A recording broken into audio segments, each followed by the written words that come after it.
Well. Again, the House will be in order.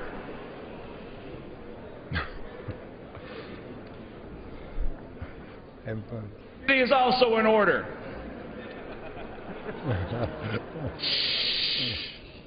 For what purpose does the gentleman from Georgia rise?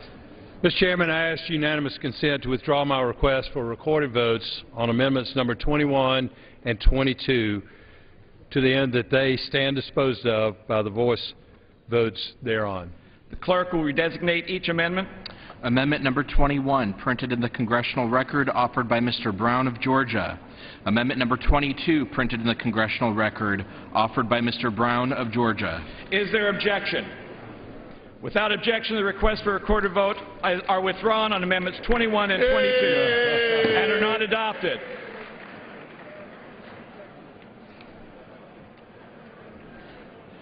The unfinished business before the committee is the request for a recorded vote on the amendments offered by the gentleman from Vermont, Mr. Welch, on which further proceedings were postponed, on which the nays prevailed by a voice vote. The clerk will redesignate the amendment. Amendment offered by Mr. Welch of Vermont. A recorded vote has been requested. Those in support of the request for a recorded vote will rise and be counted. Sufficient number having risen, a recorded vote is ordered. Members will record their votes by electronic device. This is a 2-minute vote.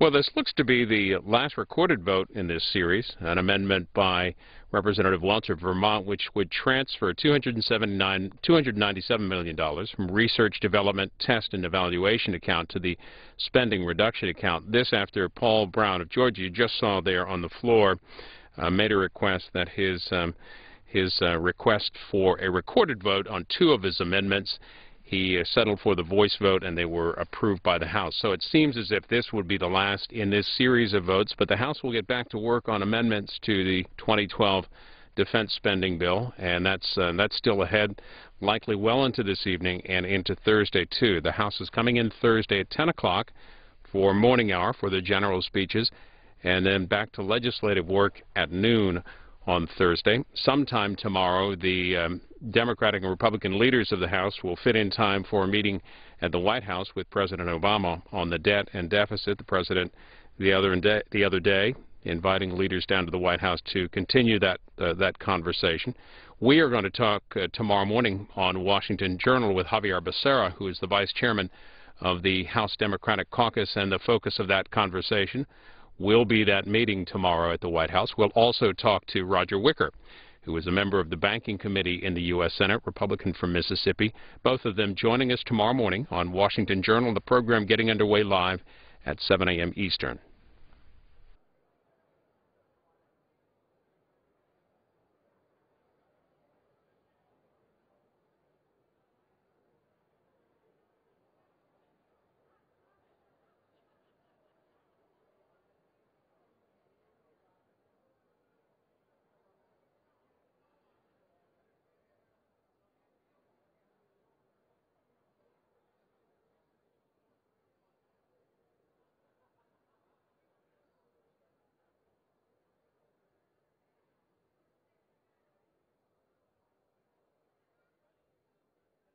Voted.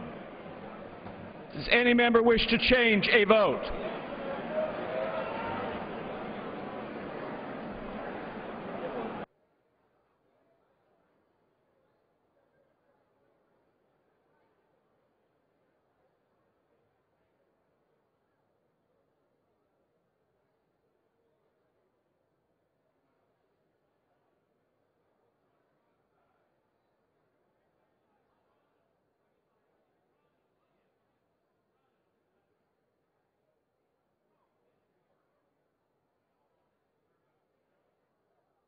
Members.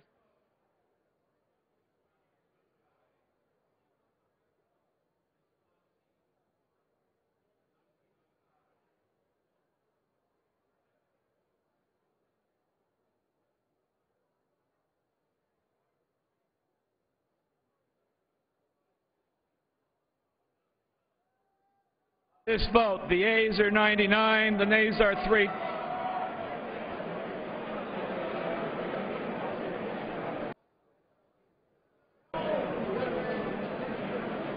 Those who have yet to vote must come to the well.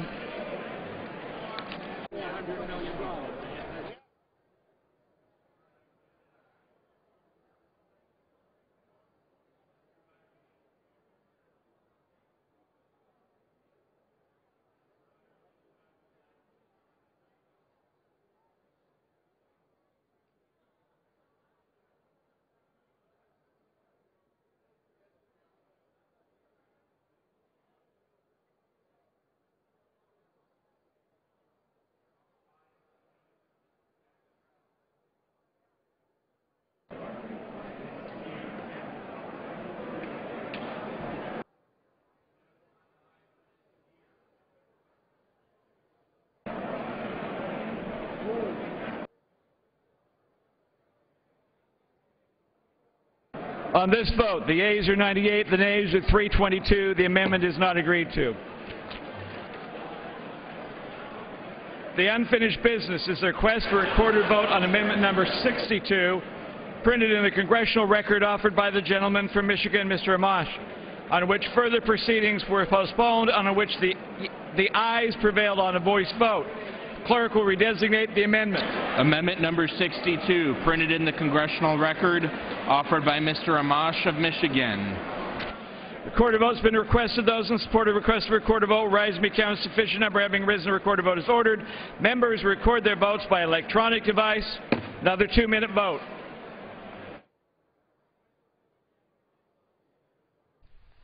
Two more 2-minute votes in this series of amendment votes to the 2012 spending bill for the Pentagon.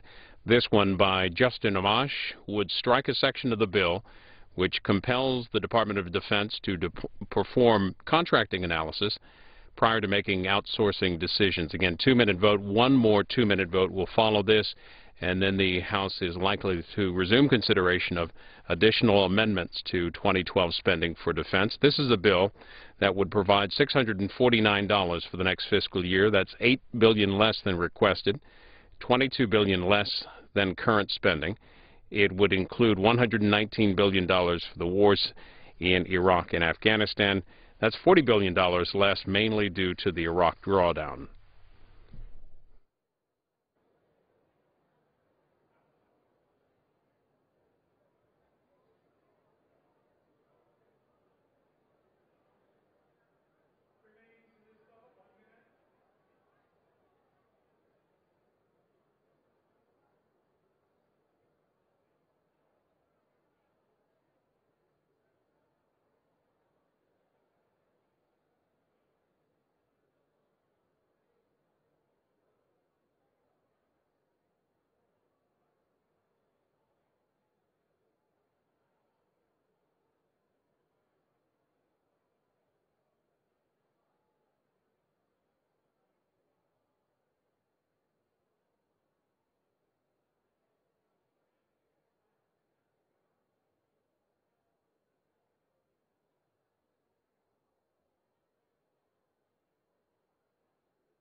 Every member voted.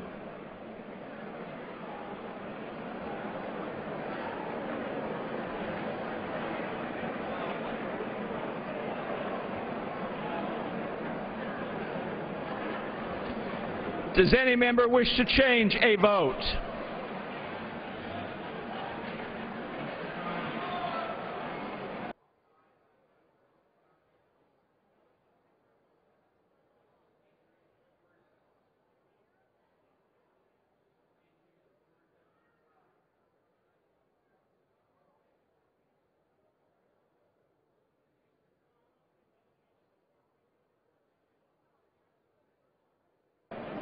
This vote, the yeas are 207.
On this vote, the ayes are 212, the nays are 208. The amendment is adopted.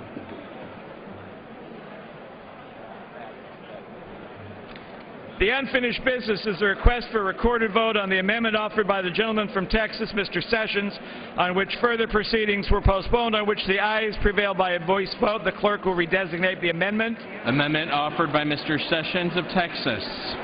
A recorded vote has been requested. Those in support of request for recorded vote will rise and be counted. Sufficient number having risen, the recorded vote is ordered. Members record their votes by electronic device. 2-minute vote. An amendment by Pete Sessions of Texas would strike a section of the bill which requires the Department of Defense to provide an inventory of all contractors before any subsequent outsourcing. 2-minute vote and the last vote in this series.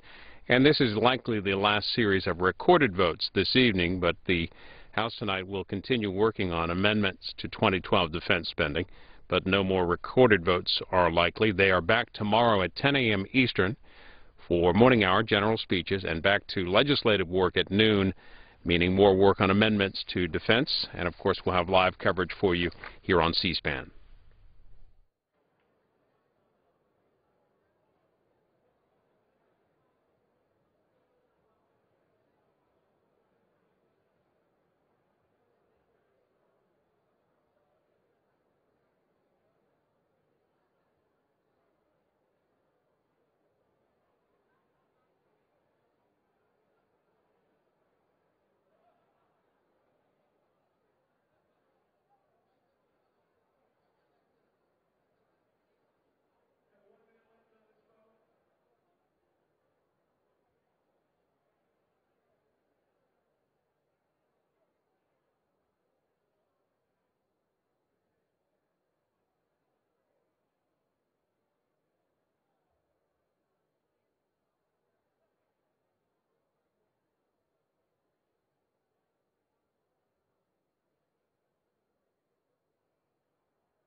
Have all members voted? Does any member wish to change a vote?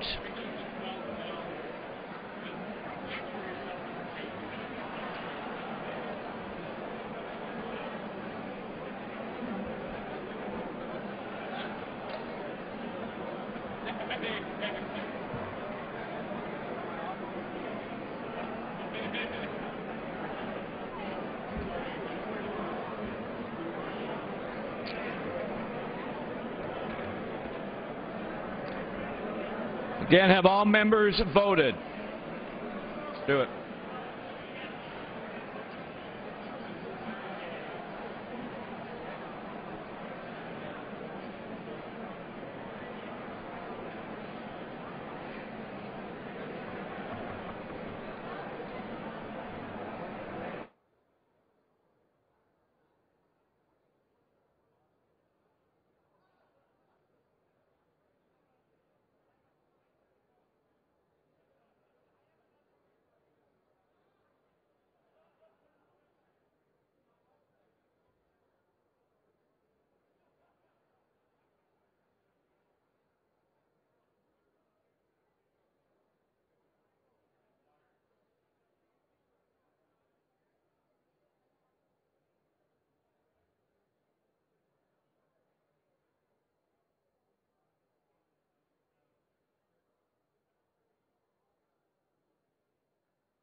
On this vote, the ayes are 217, the nays are 204. The amendment is adopted.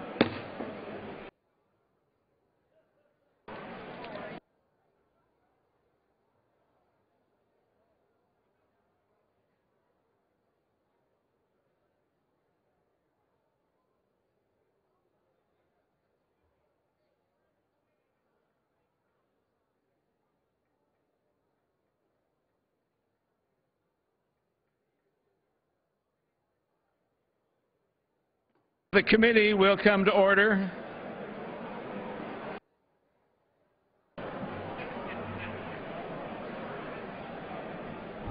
Committee, House, same deal.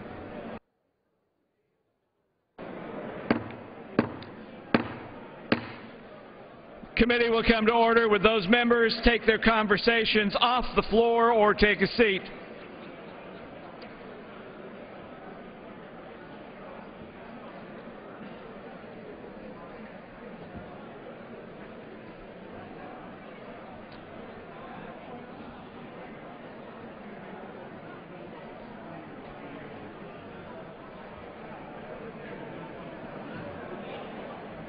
What do I read next?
Members will take their conversations off the floor. The committee will come to order.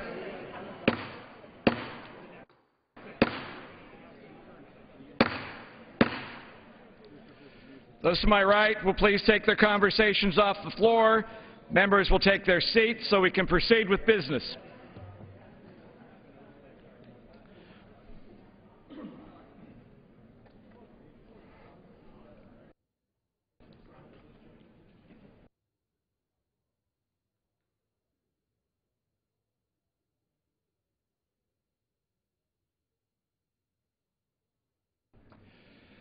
Clerk will read.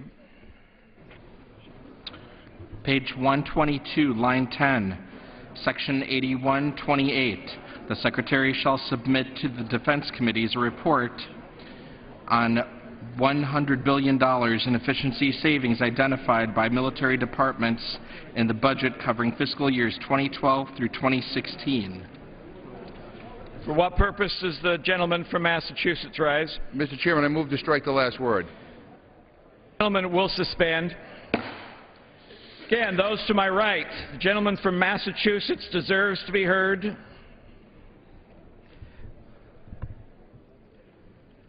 Committee will be in order.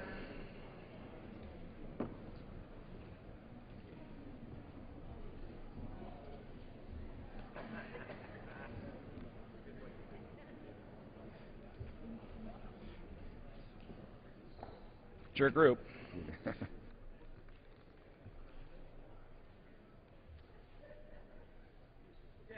Deserves to be heard. The body needs to be able to hear. Ask you to take your conversations off the floor or to your seats. With that, the gentleman from Massachusetts is recognized for 5 minutes. Thank you, Mr. Chairman. Mr. Chairman, I rise in support of amendments to this title that cut funds, reduce our military footprint, and move to bring our troops home from Afghanistan. And I rise in opposition to the underlying bill.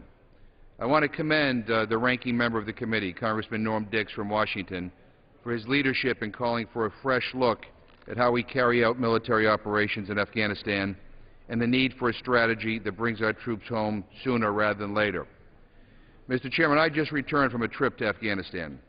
I cannot describe how impressed I am with the commitment, the dedication, and the work carried out every single day by our men and women in uniform and those in the civilian services. I met and spoke with them in Kabul, Marja, at large bases like Bagram Air Force Base, and in small villages. Quite simply, Mr. Chairman, they are incredible. But over and over and over again, I heard the same message. This is not sustainable.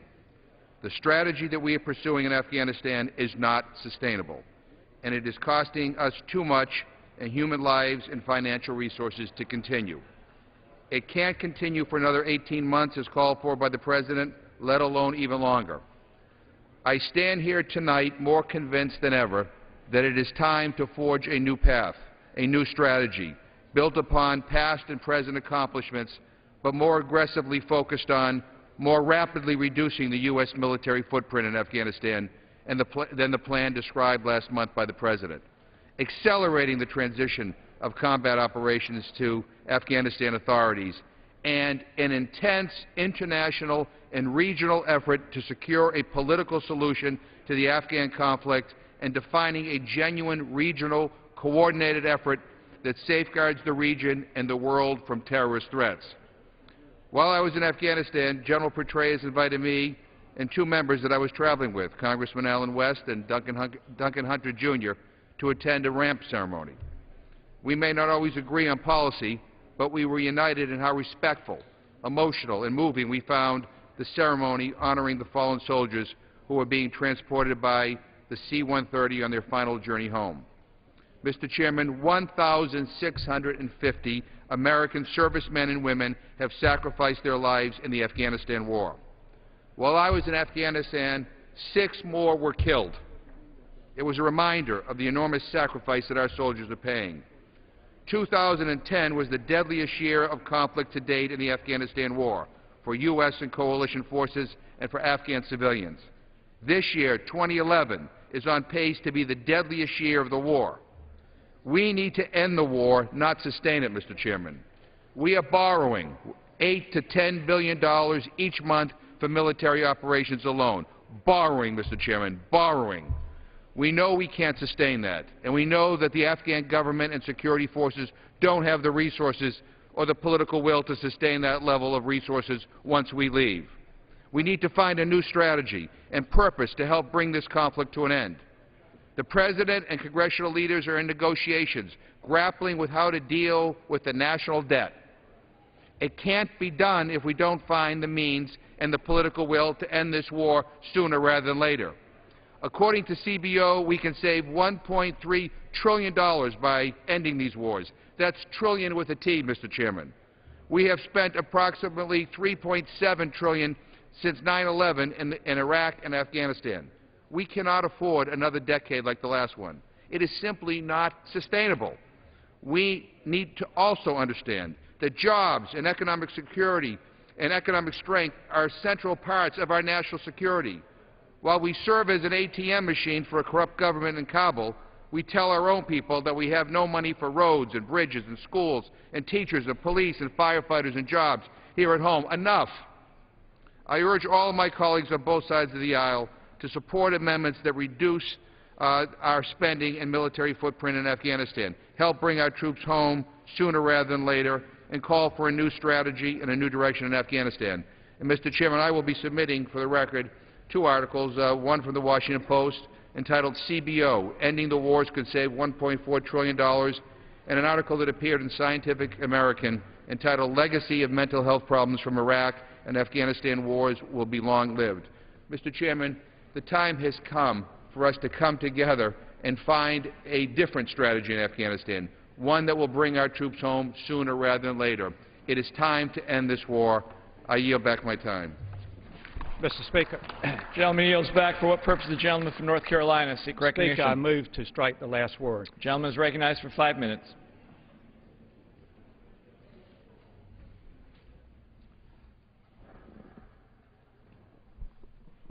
Mr. Speaker, I join in this effort. I tell you without any pride but with humility. This past weekend I signed 31 letters to families and extended families who've lost loved ones in Afghanistan and Iraq. At this time I've signed over 10,374 letters because of my mistake in voting to send our kids to Iraq, which was an unnecessary war with misinformation led by the previous administration. So I join my colleagues today on both sides of the aisle, and I thank those who offered this amendment. This past weekend, I decided to email my advisor, who is a former commandant of the Marine Corps, and said, what do you think about President Obama's plans? I'll read just two short points to you. I think the time is too long. I think he needs to increase the number of troops coming out of the country more and quicker. And his last point, get real with training an Army and police force. All we are doing is training eventual new members of the Taliban. Trainers are doing a wonderful job, but we don't have the time to make an army. Every day someone dies. Every day an American dies or gets his or her legs blown off. Mr. Speaker, to the left of me is a poster that was in the Raleigh, North Carolina paper, and this poster, too many times as we debate, and the eloquent speakers on the floor of the House, but we don't see any faces. We don't see any broken arms or legs. And here's a young lady holding a little baby in her arms. And the little baby is looking at the officer who is presenting her with a flag-draped flag. How often does this happen throughout America and we never see it? It is time to bring our troops home. They have done everything they were asked to do by President Bush to get al-Qaeda, who is responsible for 9/11, to get bin Laden. We've done all that. We've done everything we can do. And as my friend from Massachusetts said, $10 billion a month, and we can't fix the schools, we can't fix the roads here in North Carolina and throughout America. I'm from North Carolina. I know what's happening to my state.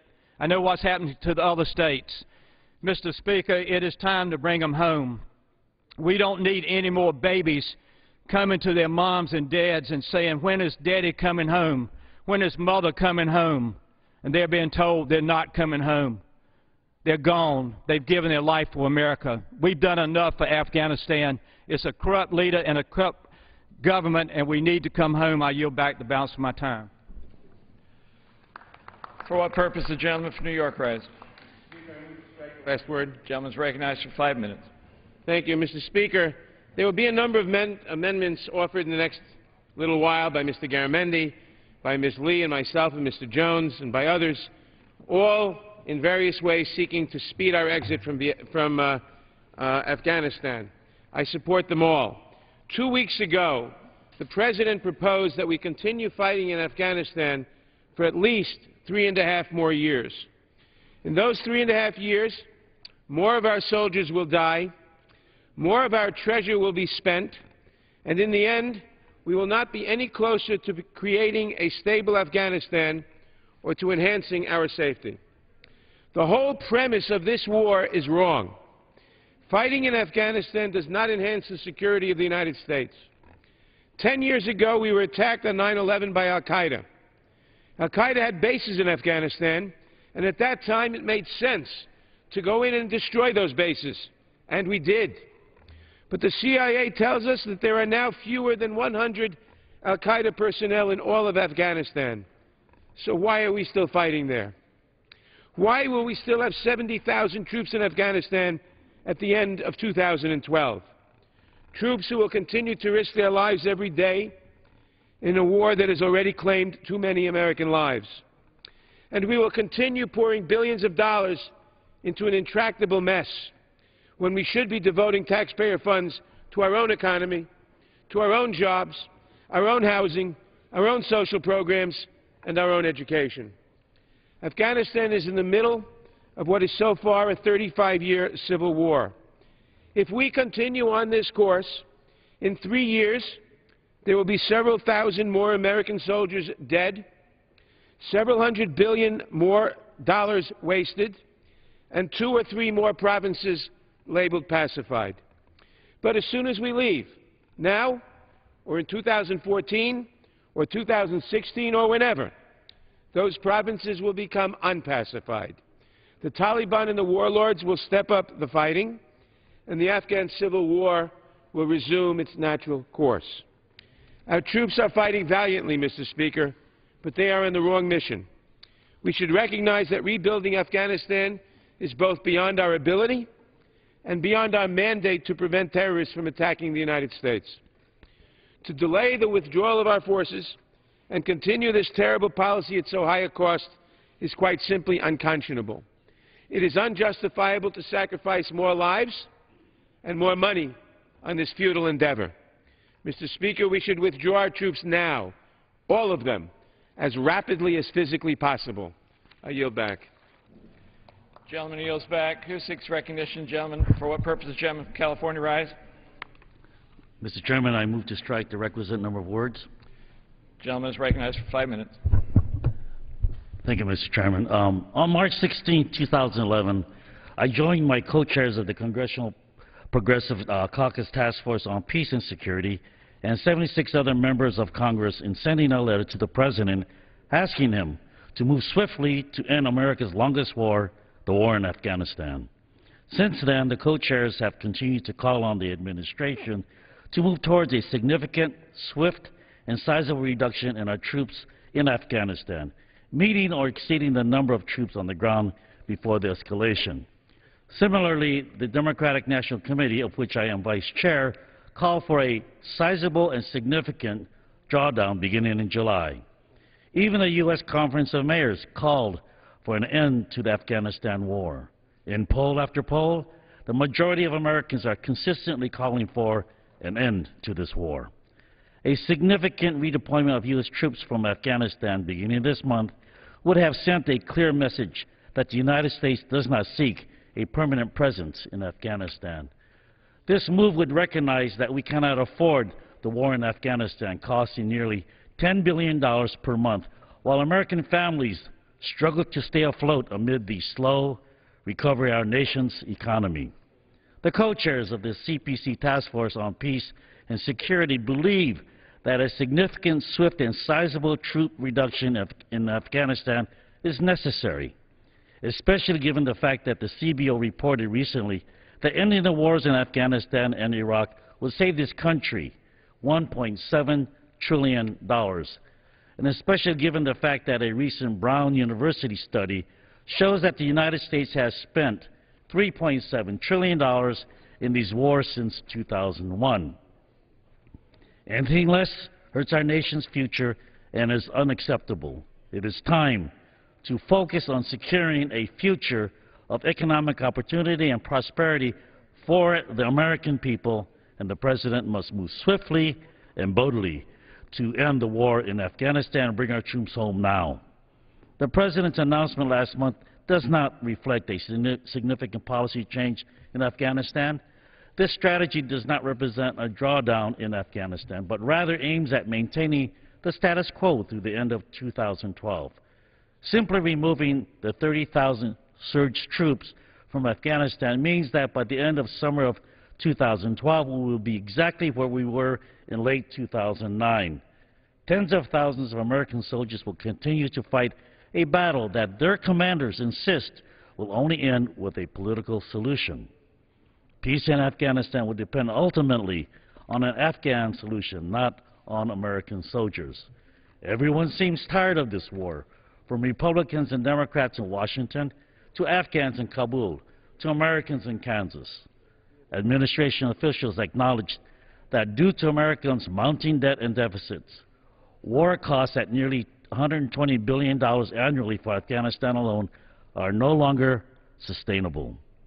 Republicans gave similar ground with Appropriations Chair Harold Rogers and Defense Subcommittee member Jack Kingston expressing concern about the costs, the mission, and the lack of progress, bolstering Republican Senator Dick Lugar's call for troop withdrawal from Afghanistan.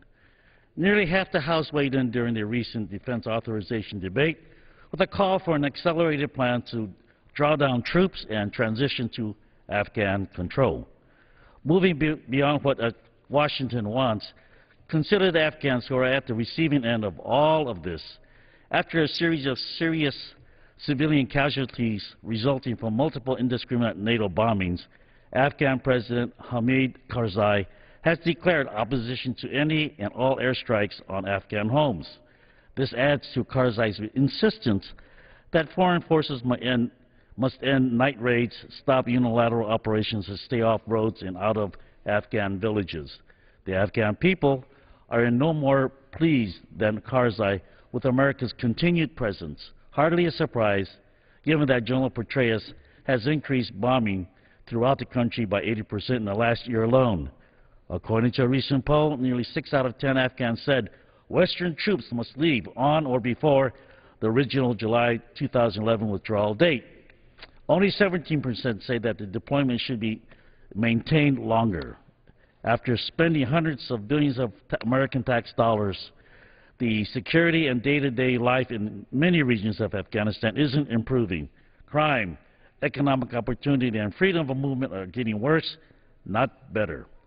Availability of electricity, food, medical care, and schools has shown little or no improvement in recent years. So, for all these reasons and more, the case is clear. We need to end this war in Afghanistan. Mr. Chairman, thank you for this time.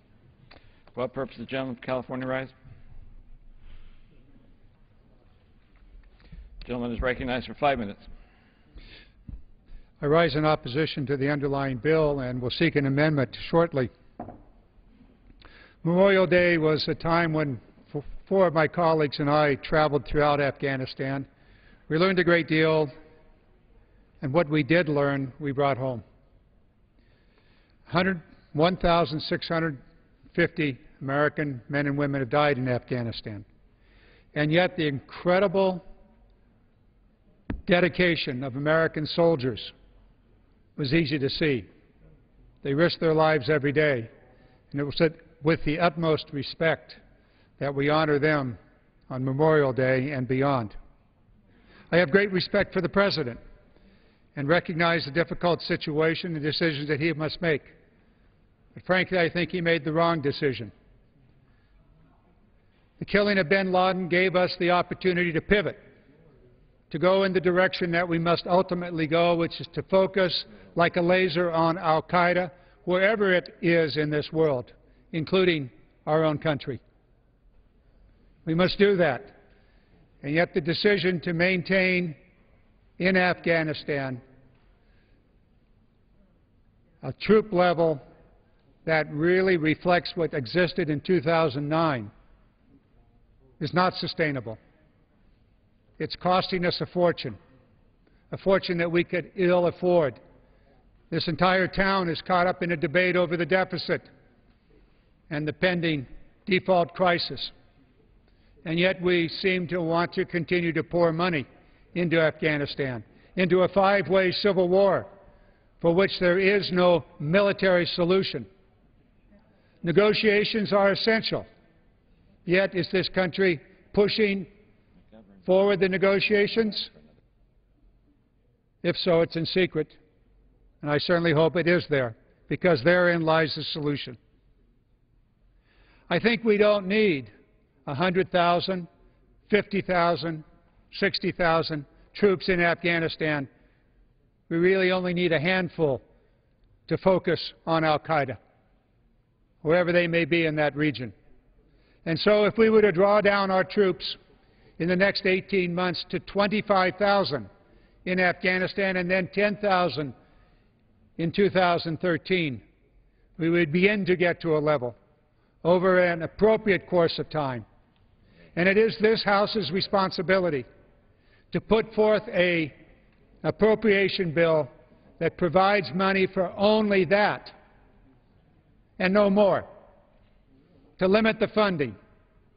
It's pretty clear the President has the power to initiate a war.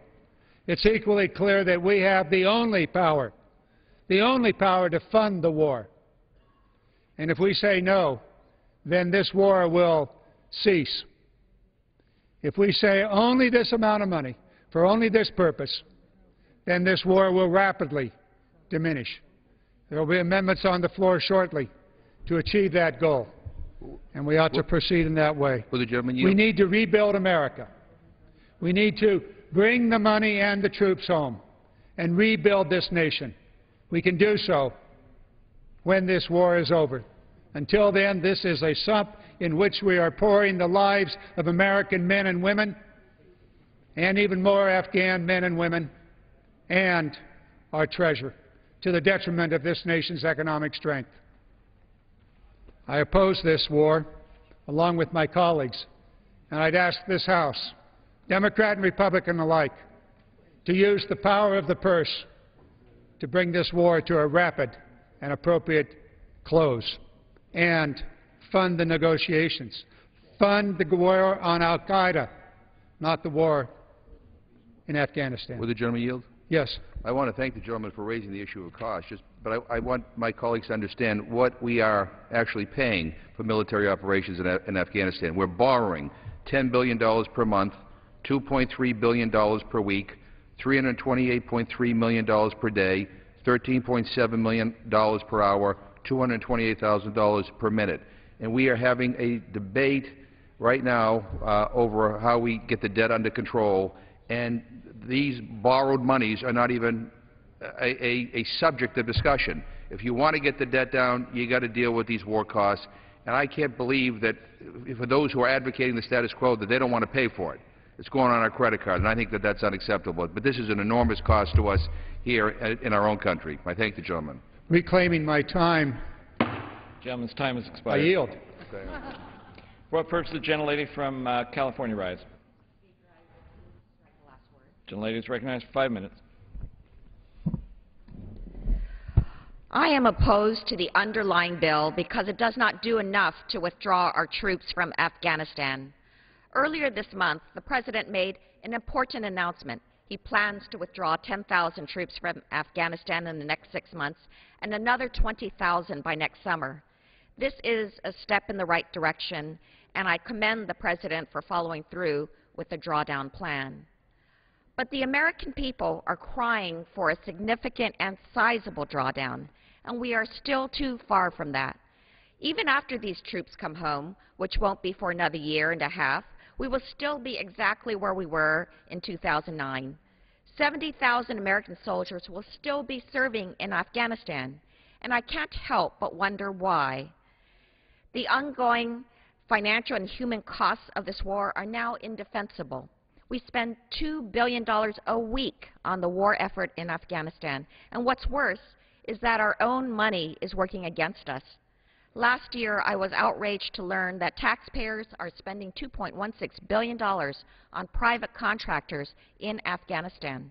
These contractors use part of the money to pay off local warlords, which then ends up in the Taliban's hand. So in effect, we're funding both sides of the same war. This corruption and waste of hard-earned American dollars is the direct result of unreliable counsel and a lack of perspective, and it's costing us a whopping $100 billion a year. That's 5 times more than we spend on Pell Grants every year, financial aid to put American kids through college. That's double what we spend on Medicaid that keeps all Americans healthy regardless of income.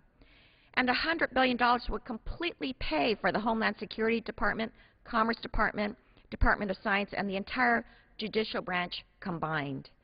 When money is tight and Congress is trying to slash Medicare and Social Security to keep this nation afloat, it is irresponsible to keep writing blank checks for this war. But sadly, that's not the largest toll of this war. Since 9/11, we've lost over 1,600 American lives, over 11,000 troops have been wounded, and an untold number of Afghan civilians have lost their lives after a decade of war. And it's not getting any better. In fact, last year was the most deadly year on record for U.S. troops in Afghanistan. Al-Qaeda is no longer in Afghanistan, but scattered around the world. It did not take 100,000 troops to find Osama bin Laden, and it does not take a military occupation of Afghanistan to protect us from terrorist threats. By failing to significantly draw down the number of troops in Afghanistan, we continue to focus efforts away from the terrorists and needlessly put American soldiers in the line of fire. But this story is about more than just numbers and figures. It's about real people who sacrifice everything to keep us safe. On Sunday, April 3rd of this year, a 21-year-old young Marine named Harry Liu died while serving the country in Afghanistan. He was the son of Sandy and Alan Liu, the sister of Carmen Liu, and he was my nephew.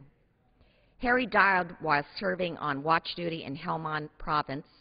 His unit's goal was to provide security to locals and to promote development in the region. But 3 short months before he was set to return home, he was gone. Ending this war will save American lives.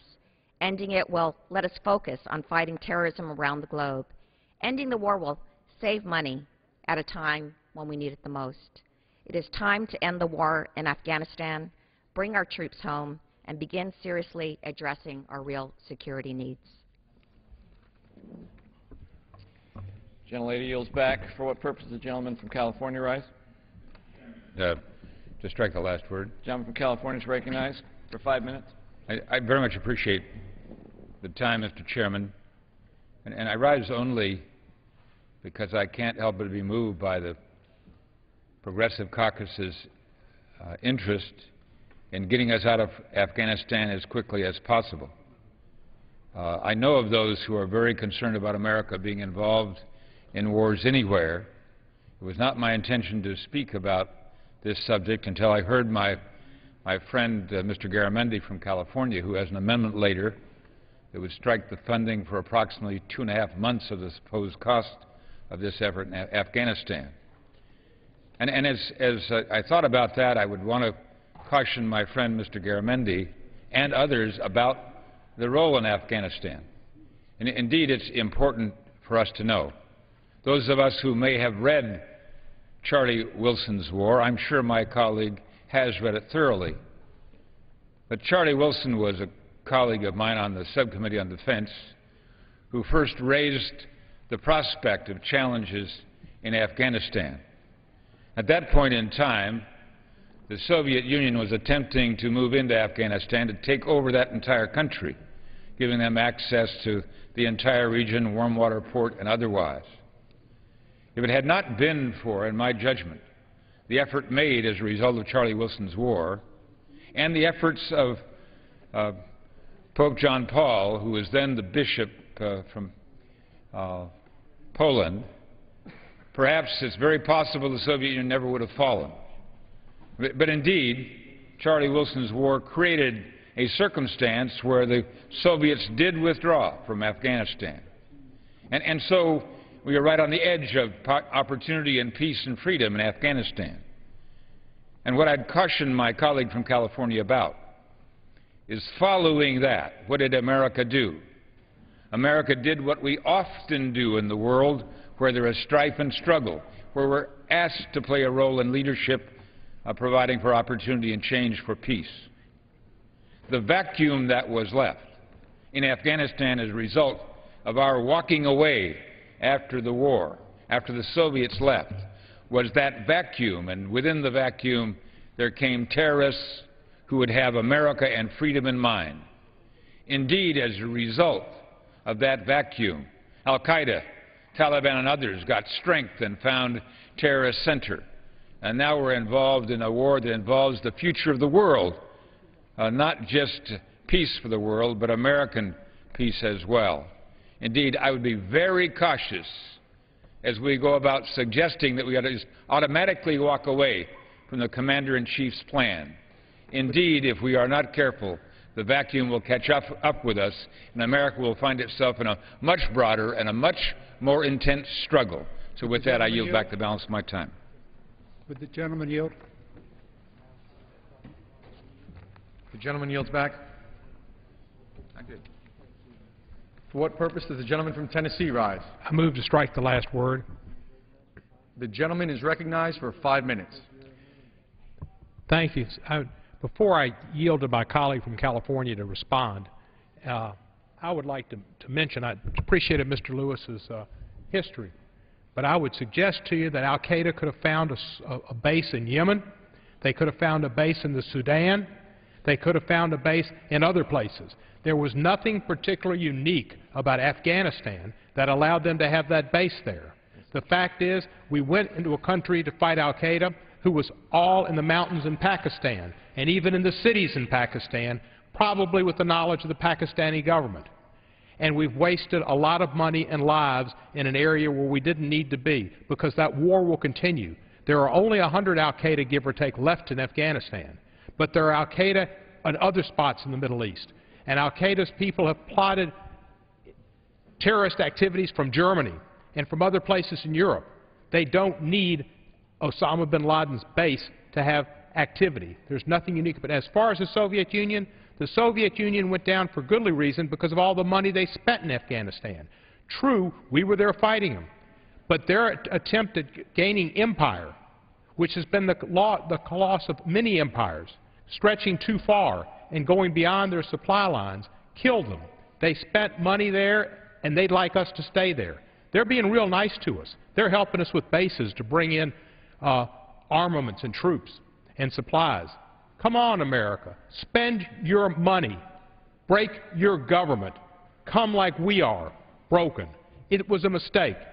I believe that we need to get out of Afghanistan because we're losing lives and money, and doing it for a reason that's not going to make our country any better.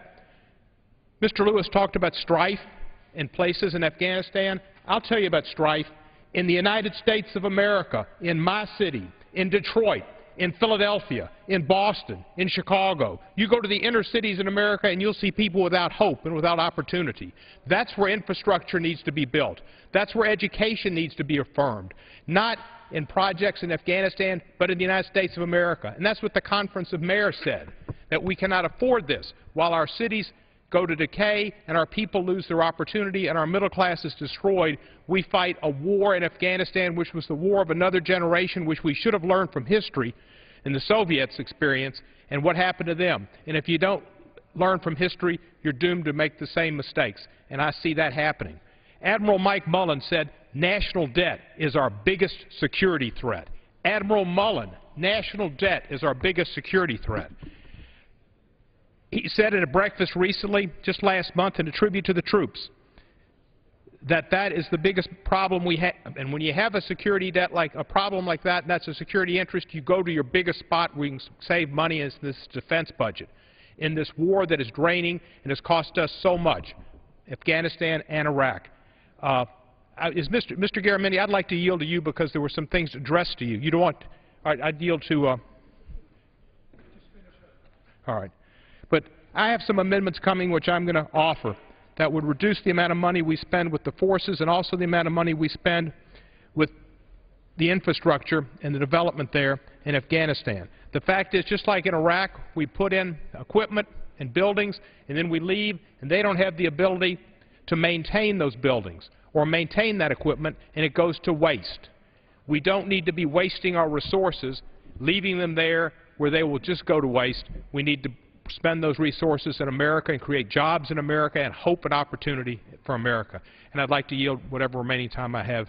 Well, I thank the gentleman for his comments. I just want to respond to something that Mr. Lewis said, who was a good friend of mine and who I respect very much. He talked about the need for us to be cautious. Well, I wish we were more cautious in where we committed our young men and women in the field of battle. We need to be, it's politicians that put our servicemen and women in harm's way, and it's politicians that keep this war going. The fact of the matter is that we have an unreliable partner in Afghanistan. President Karzai is corrupt. He fixed the last election. I mean, he's denigrating our servicemen and women. When I was over there, one of our soldiers from Massachusetts said to me, what bothers me most is we're risking our lives to try to help improve the quality of life of people in this country, and the president of this country, Mr. Karzai, denigrates us, diminishes what we do, calls us names, accused the United States of using nuclear weapons in Afghanistan. The Massachusetts soldier said to me, do you know what that feels like? Do you know what that feels like? Look, we need to rethink our policy in Afghanistan. Nobody's talking about walking away. What we're saying is that this current policy of counterinsurgency we're going broke. And I yield back the remainder of my time. For what purpose does the gentlewoman from California rise? Thank you, Mr. Chairman. I move to strike the last word. The gentlewoman is recognized for 5 minutes. Thank you, Mr. Chairman. I'd like to yield my time to the gentleman from California, Mr. Garamendi. I thank the gentlelady from California. Previously, my good friend, with whom I've worked for more than 35 years in various levels of government, challenged me on the position I take with regard to winding down quickly the war in Afghanistan. His recitation of history, while accurate, is woefully incomplete. Much of what we are now fighting was actually begun by Charlie Wilson, morphed over the period of time, perhaps by Pakistan. But we're caught in the middle of a civil war. Not just a civil war, but a five-way civil war, one that's gone on for at least the last 35 years. And we are, as my friend Mr. McGovern just stated, backing a government that is, on the face of it, corrupt by any standard.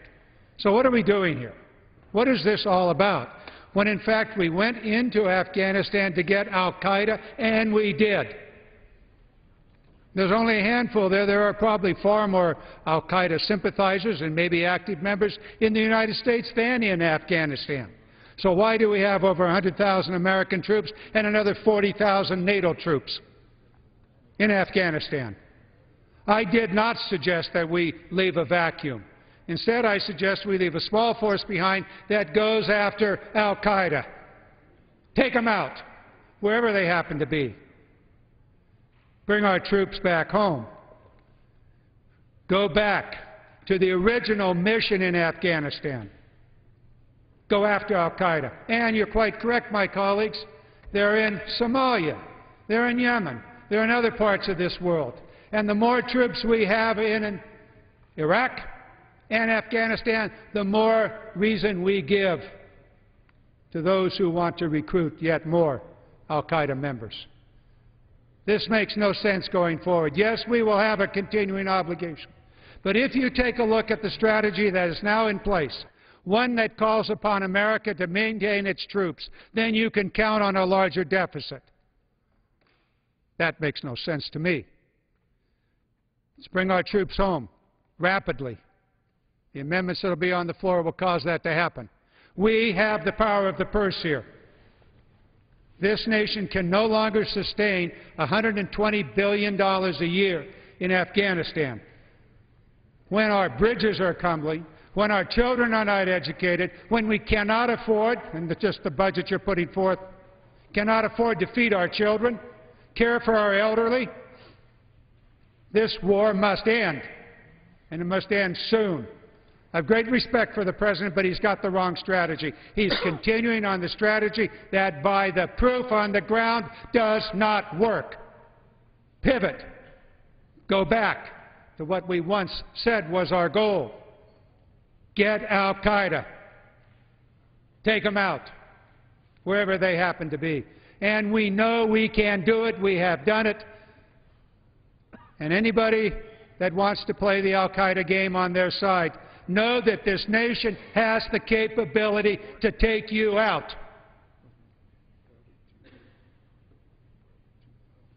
My good friend, Mr. Lewis, the next time you want to recite the history of Afghanistan, recite the full history of Afghanistan, including this nation's 10 years' effort and all of the mistakes that we've made. Let us not compound those mistakes by continuing the same course for another 3, 4, 5 years and beyond. It's time to end this war. It's time to focus on the true enemy here, al-Qaeda. I yield back my time.